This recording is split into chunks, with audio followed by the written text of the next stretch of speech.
The joint Senate-House hearing chamber fell silent as Tim Scott's voice cracked with rage, his finger jabbing toward Jasmine Crockett across the witness table. "You don't know discrimination. You're just a race baiter who profits from black pain." His face was contorted with fury, veins visible on his forehead. But Crockett remained perfectly composed, waiting for his tirade to end before delivering the response that would destroy his carefully crafted image forever. "Senator Scott, you experienced racism, then voted to ensure others keep experiencing it. Being the only black Republican senator doesn't make you brave, it makes you useful." The chamber erupted as Scott's mouth fell open, realizing his identity shield had just been shattered on live television. The confrontation that would expose the hollow nature of racial tokenism in American politics brought together two figures representing opposite approaches to fighting injustice. Tim Scott, the only black Republican in the Senate, had built his career on denying systemic racism while being deployed by the GOP to defend policies that perpetuated it. His story of rising from poverty to the Senate was used to argue that barriers didn't exist, even as he voted against every measure that would remove them. Jasmine Crockett represented a new generation of black leaders who refused to let anyone use their identity to sanitize policies that harmed their communities. A former civil rights attorney who had defended victims of the very system Scott claimed didn't exist, she approached this hearing on police reform with the precision of someone who had seen too many black bodies destroyed by isolated incidents. The hearing had been called following another police killing of an unarmed black man, Marcus Johnson, whose death on video had sparked nationwide protests. Scott had positioned himself as the Republican voice of reason, arriving with prepared remarks about bringing communities together and avoiding divisive rhetoric. He began his testimony with familiar themes about opportunity, personal responsibility, and his own journey from poverty to the Senate. His voice carried the practiced cadence of someone who had delivered this speech hundreds of times, each word carefully chosen to suggest that if he could make it, anyone could. He spoke about his grandfather picking cotton, his mother working double shifts, building to his central thesis: America is not a racist country. When Scott turned his attention to Democrats on the panel, his tone shifted from inspirational to accusatory. He suggested they were profiting from division and teaching victimhood instead of victory. Then he looked directly at Crockett, his voice rising as he accused her specifically of using inflammatory rhetoric about police violence.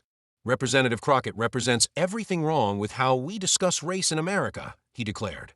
"She's never experienced real discrimination, yet she performs outrage for political gain. She teaches young black Americans to see themselves as victims rather than victors. She profits from perpetuating the very divisions she claims to want to heal." The other senators and representatives shifted uncomfortably as Scott's attack became increasingly personal. He questioned Crockett's background, suggested her legal career was built on manufactured racial grievances, and claimed she had never faced the real racism he had experienced. His voice grew louder with each accusation, his hands gesturing dramatically as he painted himself as the authentic voice of black experience while dismissing Crockett as a performative radical. Republican members nodded along while Democrats appeared stunned by the viciousness of his attack on a colleague. Crockett sat silently through Scott's entire assault, occasionally writing notes, but showing no emotional reaction to his provocations. When he finally finished, breathless from his own rhetoric, she calmly opened a thick folder and began her response. "Senator Scott, you mention your experience with discrimination. Let's discuss what you've done with that experience." She pulled out document after document, laying them across the table with deliberate precision. "Here's your vote against the John Lewis Voting Rights Act. Your vote against the George Floyd Justice in Policing Act. Your vote against investigating white supremacists in law enforcement.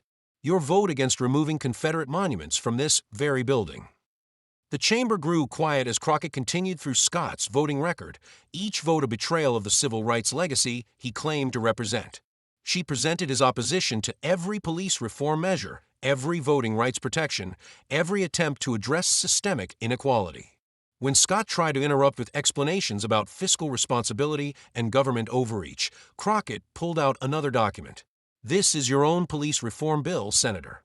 The one you withdrew when Democrats added amendments requiring accountability for officers who kill unarmed citizens. You literally blocked your own bill rather than allow police accountability." The tension escalated when Crockett revealed she had obtained internal Republican communications about Scott's role in the party. She read from emails between GOP strategists discussing how to use Scott to deflect accusations of racism. One message explicitly stated, "Tim is perfect. He'll say what we can about race."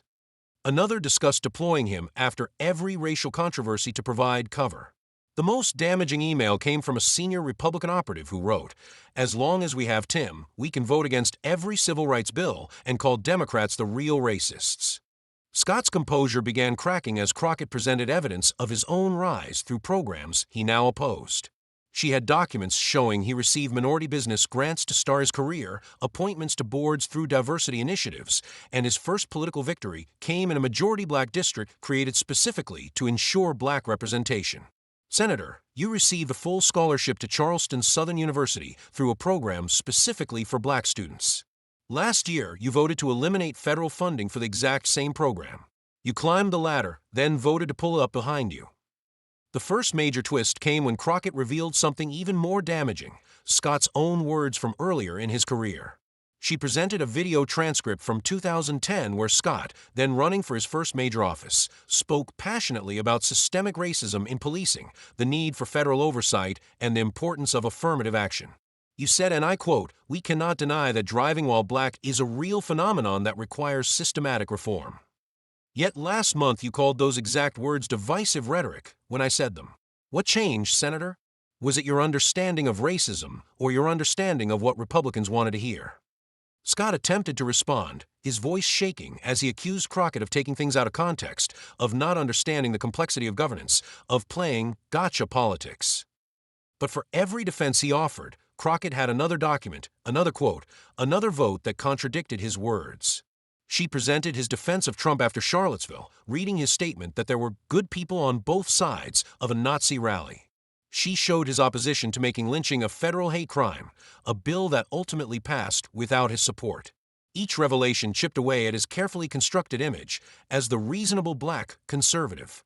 The climactic moment arrived when Crockett presented her final piece of evidence, a recording from a private fundraiser where Scott told wealthy donors that his role was to provide cover for necessary, but optically challenging, decisions on race.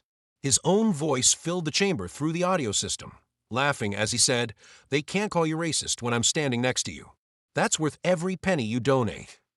The room gasped as the recording continued, Scott joking about being the black friend Republicans could point to, acknowledging that his presence allowed them to pursue policies that would otherwise be indefensible.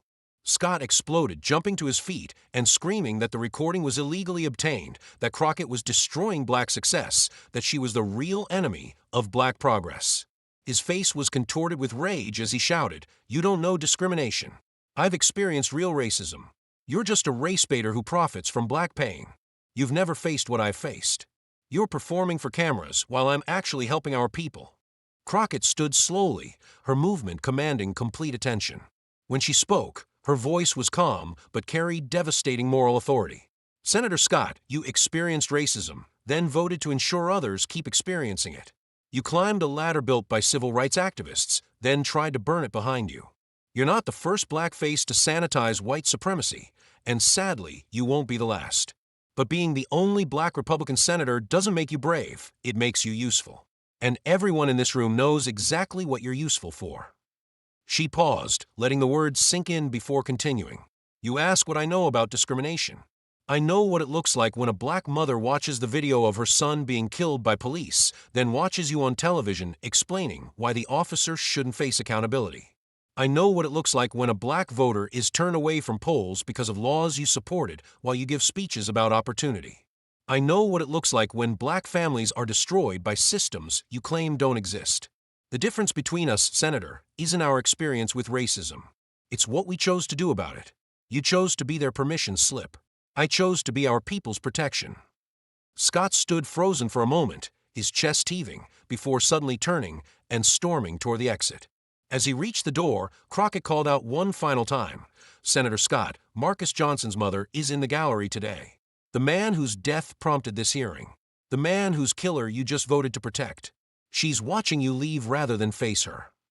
Scott paused for a fraction of a second, then pushed through the door, his dramatic exit captured by every camera as confirmation that when confronted with the human cost of his complicity, even Tim Scott couldn't defend Tim Scott. Within seconds, the confrontation was everywhere. Hashtag Scott Exposed and hashtag Useful Tool trended globally as clips of Crockett's systematic destruction spread across every platform. The recording of Scott calling himself the Republicans' black friend for hire became the most shared political audio of the year. Young black conservatives publicly abandoned him, stating they refused to be used as shields for policies that harmed their communities. The GOP, recognizing the toxic liability Scott had become, quietly removed him from leadership positions and stopped featuring him as their spokesman on racial issues. The immediate fallout was devastating for Scott's political future. South Carolina newspapers, even conservative ones, published editorials questioning his authenticity. The scholarship program he had benefited from publicly disinvited him from their anniversary celebration. Black Republican organizations distanced themselves, with several shutting down rather than be associated with his exposed cynicism. His Democratic challengers' campaign contributions increased by 400% within 48 hours. Major donors pulled support, recognizing that his usefulness as racial cover had been completely destroyed.